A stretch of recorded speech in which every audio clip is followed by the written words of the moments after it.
তুফান boycott, peer peer peer চাই, peer ছাড়া গতি নাই।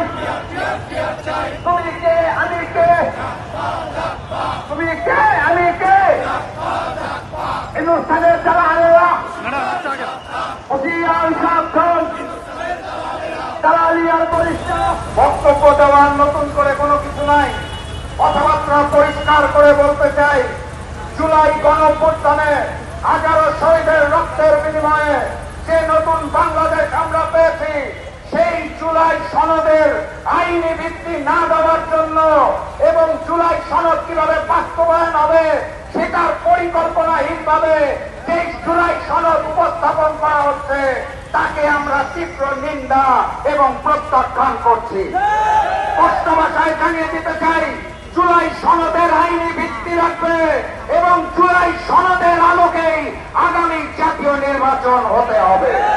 সম্মানিত সাথী এবং বন্ধুগণ, অগাস্ট মাসের 5 তারিখে হাসিনা পতন আন্দোলন শুধুমাত্র হাসিনা এবং আওয়ামী লীগের বিরুদ্ধে ছিল না, বরং ওই হিন্দুস্তানের বিরুদ্ধে ছিল, ভারতীয় অত্যাচারের বিরুদ্ধে ছিল, ভারতীয় আধিপত্যবাদের বিরুদ্ধে ছিল।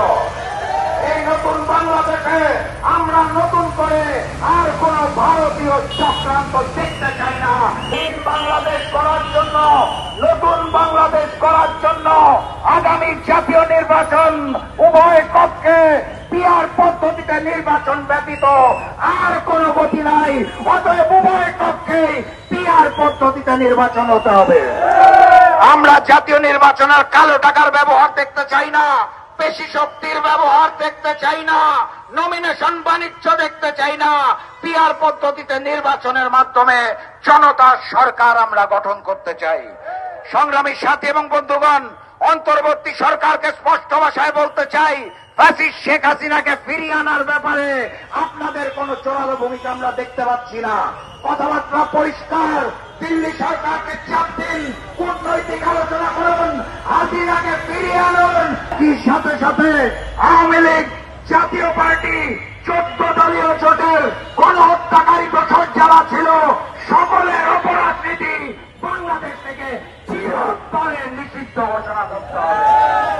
আমরা ভারতীয় প্রভাব মুক্ত নির্বাচন চাই, লেভেল প্লেইং ফিল্ড চাই।